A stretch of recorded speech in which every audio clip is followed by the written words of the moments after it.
In this video, we revisit the fields where history's greatest battles were fought and see what stands on the ground now. Gettysburg, Pennsylvania. The 3 days in July 1863 that became the bloodiest battle ever fought in North America. 50,000 casualties across the rolling Pennsylvania farmland. The high water mark of the Confederacy broken on Cemetery Ridge. The turning point of the American Civil War.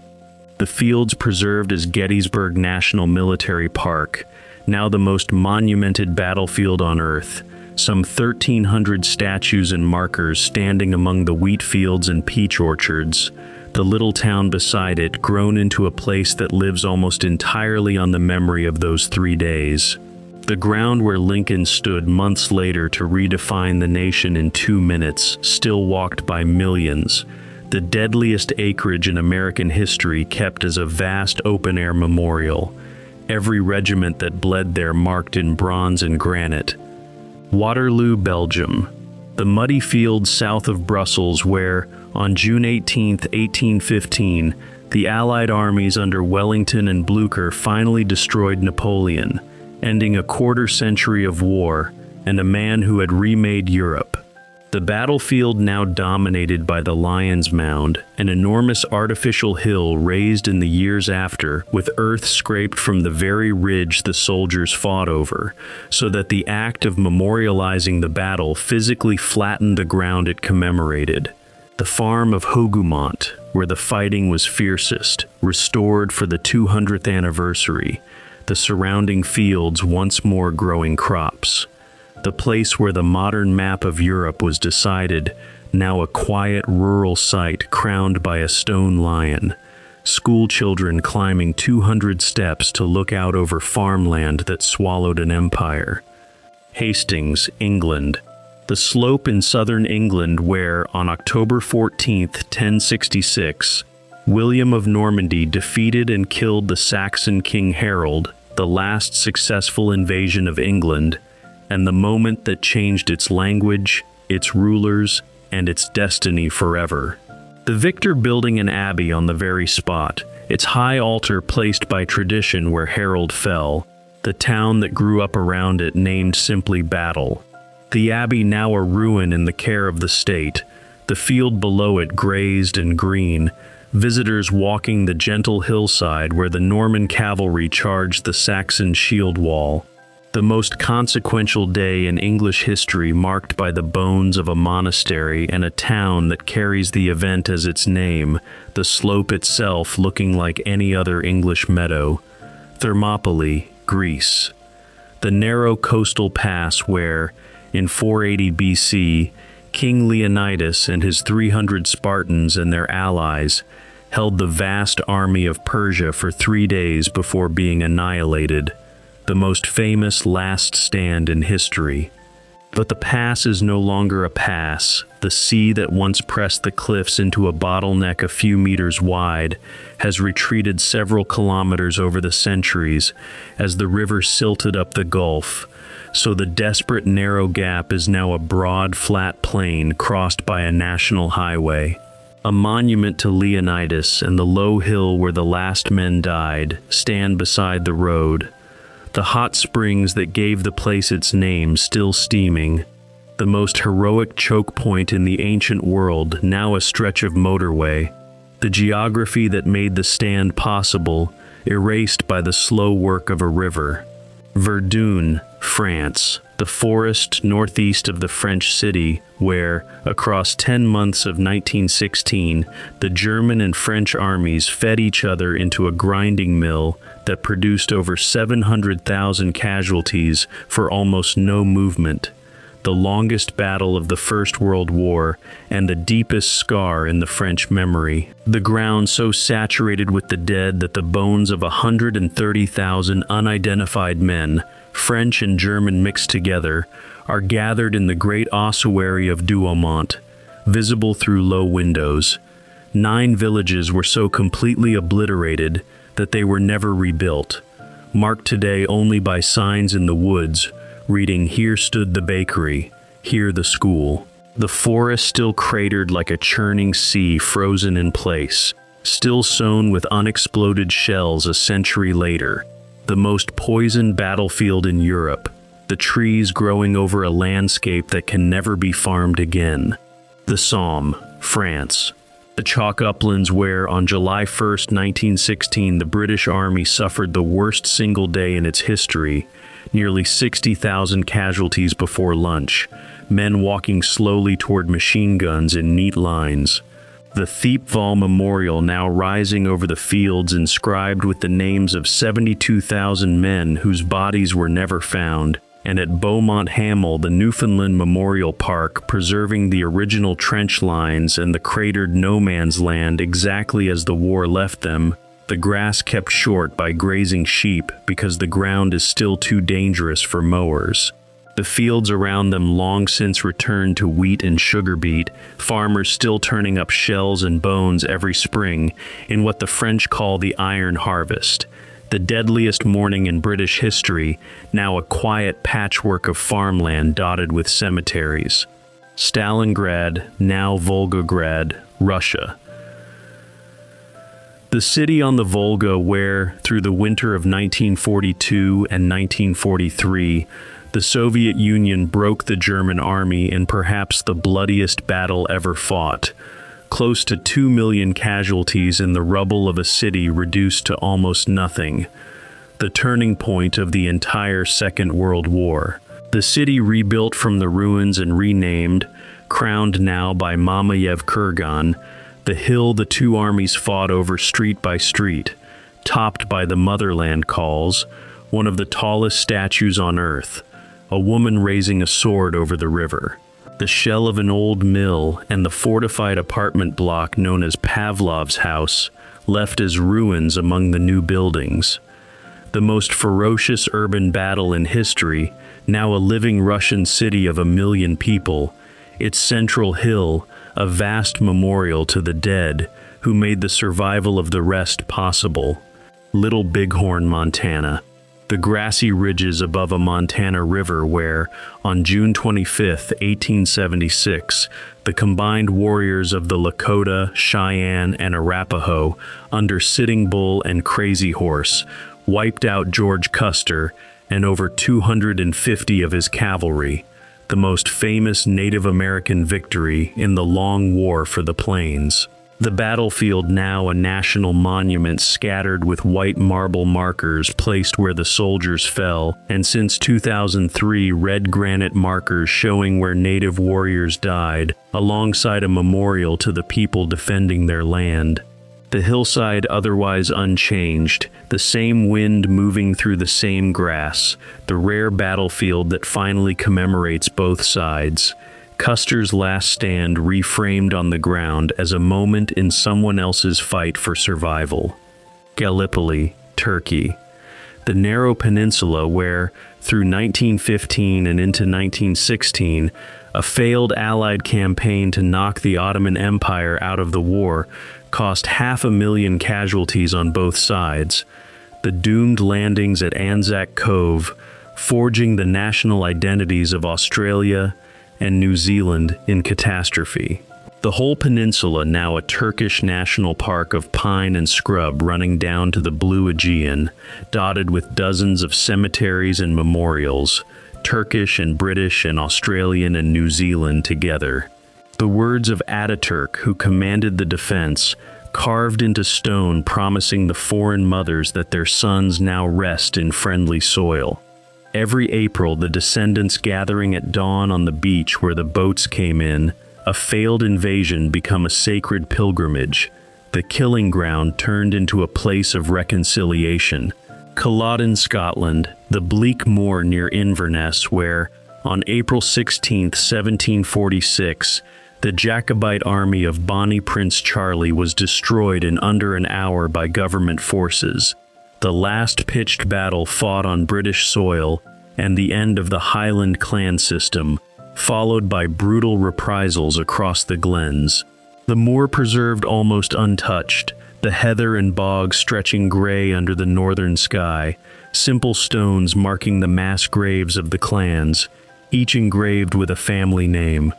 A modern visitor center at the edge, but the field itself deliberately left desolate, no monuments cluttering it, the most evocative battlefield in Britain precisely because so little stands on it, the emptiness itself the memorial to a way of life that ended there.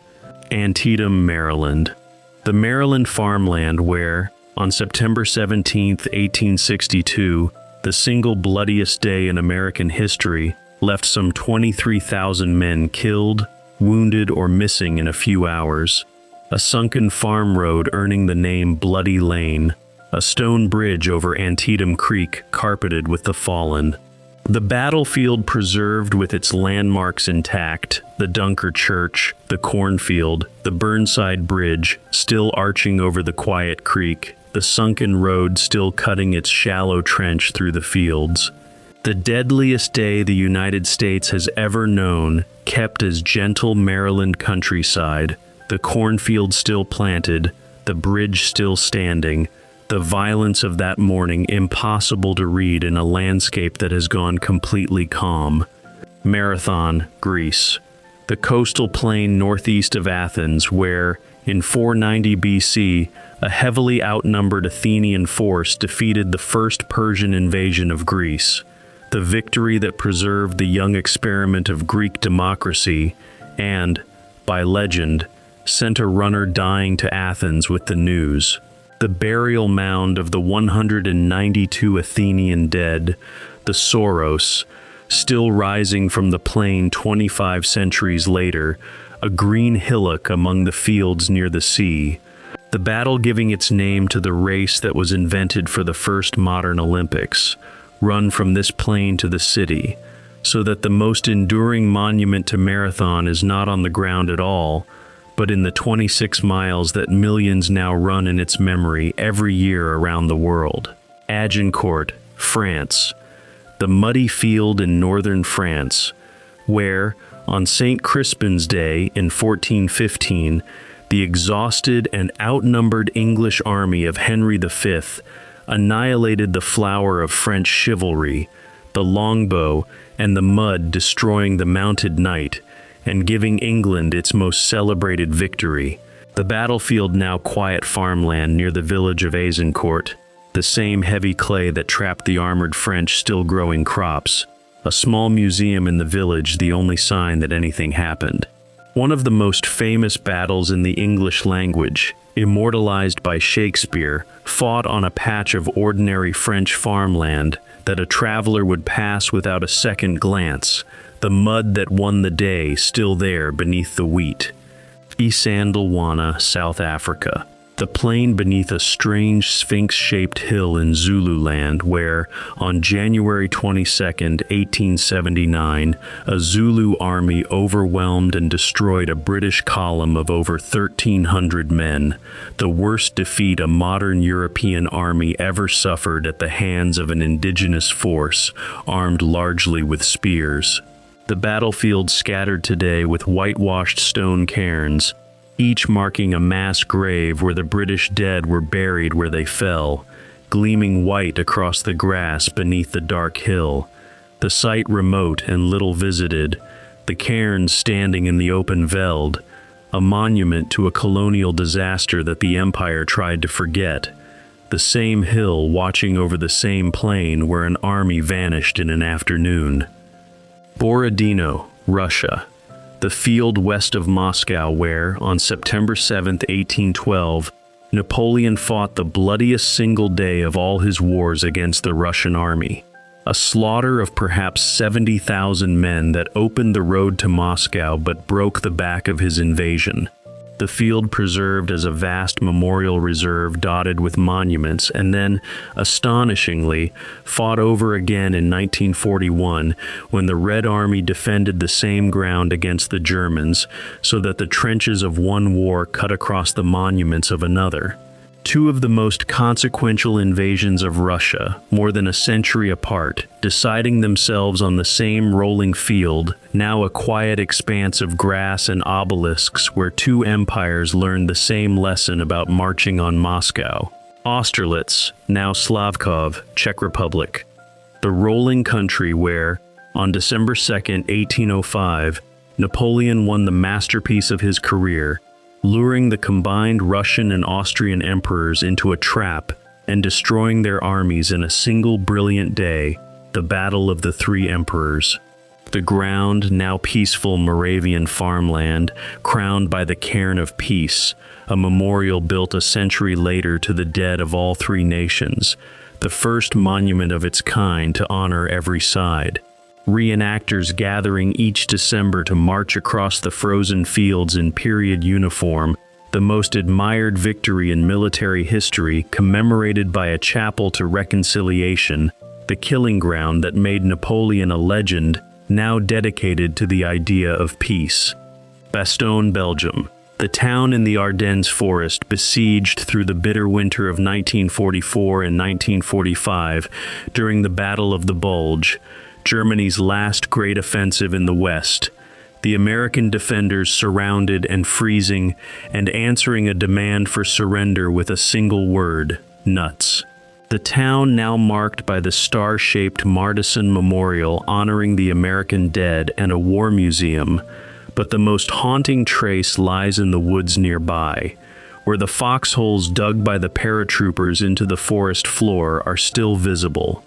Shallow depressions in the earth among the trees where men shivered under artillery in the snow. The last desperate gamble of the German army remembered in a star of stone and in the dimples in a Belgian forest that the soil has never quite filled in. The Plains of Abraham, Quebec City, Canada. The plateau above the St. Lawrence where, on September 13, 1759, the British General Wolfe defeated the French General Montcalm in a battle of 15 minutes that killed both commanders and decided the fate of all of North America, ending French rule and shaping a continent. The battlefield now entirely swallowed by the city, transformed into a great urban park where the people of Quebec jog, picnic, sled in winter, and gather by the tens of thousands for summer concerts. One of the most decisive battles in the history of the Western Hemisphere fought on ground that is now a beloved city park.